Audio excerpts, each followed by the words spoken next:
今天就教大家做一个在家现做月饼。这个呢是月饼糖浆，其实你网上买它都有的，也可以叫这个转化糖浆。这个是200克的月饼糖浆哈，小苏打水是12克，酸碱它可以中和，因为糖在发酵过程中它会产生酸。这个时候我们加入70克的这个花生油，在家里面你们有花生油可以加其他的炒菜的油也可以哈，花生油它会更香一些。搅拌均匀，炒成这种拉丝的状态哈，就基本上把它3个东西融为一体。现在加入这个普通的面粉。这个面粉大概是300克的样子，就是低筋的面粉，你在家里面就可以直接加，或者中筋也行。这个呢，尽量不要让它起筋，我们尽量去叠它。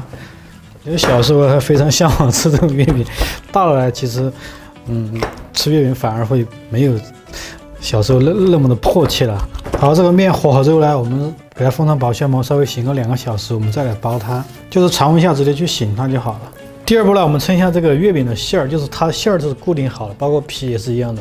大概我们今天因为月饼要做50克一个的话，我们馅儿的话就做一个28克，皮是22克。馅儿呢分2部分，一个是蛋黄加这个莲蓉，蛋黄是多重，9克到9.5克，因为有时候它有大有小，所以说我们的馅儿的话，这个莲蓉要称个20克的样子，这个就只能称个19克，2个加在一起28克。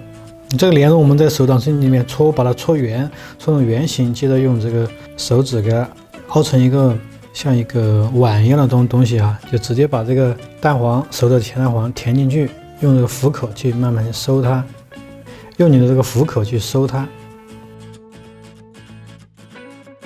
收好之后就搓圆，看这个一个馅儿就完成了。好，这个馅儿称好之后，我们称一下这个皮，因为我们整个剂子是50克的，所以说皮呢它要小一些，只称个22克。月饼呢稍微比较繁琐一些，因为它的皮和这个馅儿它是固定的，所以说固定好之后，我们放在模具里面，它大小才会一致。皮和这个馅一定要称一下重量。给大家介绍，这个呢就是一个月饼的一个模具哈，基本上50克放在里面，我们一推，它出来它就是个月饼。甚至这个可以刻名字啊，就你提前给那个商家说，让他给你刻个名字，包括你自己名字或者女朋友名字都可以，量身打造啊，那个叫什么私人定制。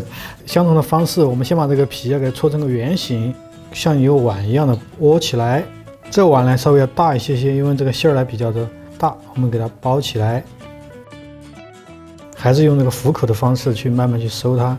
慢慢去收它，就是你搓的时候就不要出现什么这个皮啊有裂口这些就不行，就是你的面还没发酵到位，给它搓圆。收好之后呢，在手上抹点这种叫普粉啊，这就是这个普通的面粉，以防它沾手。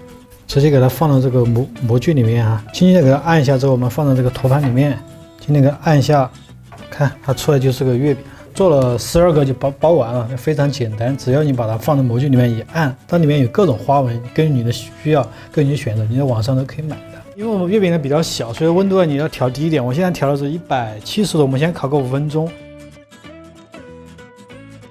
好，5分钟以后呢，我们将它拿出来，基本上定型了之后，我们给它刷第一层蛋。这个是蛋黄，我们加点水给它稀释一下，尽量刷薄薄的一层。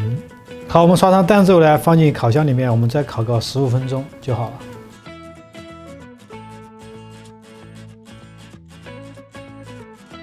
时间到了，我们给它拿出来看一下啊。这个月饼呢，最好是烤好之后，我们放个2天，这样的话它的皮会回油一些，更好吃一些。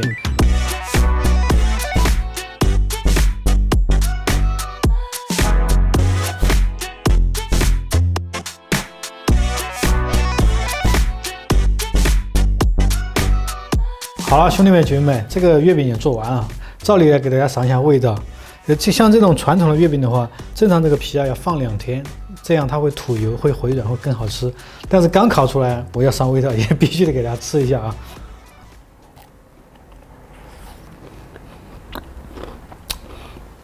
因为它还没有回软，所以说会比较硬一些。但是馅儿是好吃的，这种刚做的就是香。每年这个时候呢，大家都会去买这种现成的月饼。如果你有时间的话，我建议，特别是你家有小朋友的话，可以让他动手一起参与进来，一起来做一下这个月饼，可以让他感受不同的氛围。在这里也祝大家中秋快乐，阖家欢乐。我是阿伟，请关注我，你雕的吗？偶像。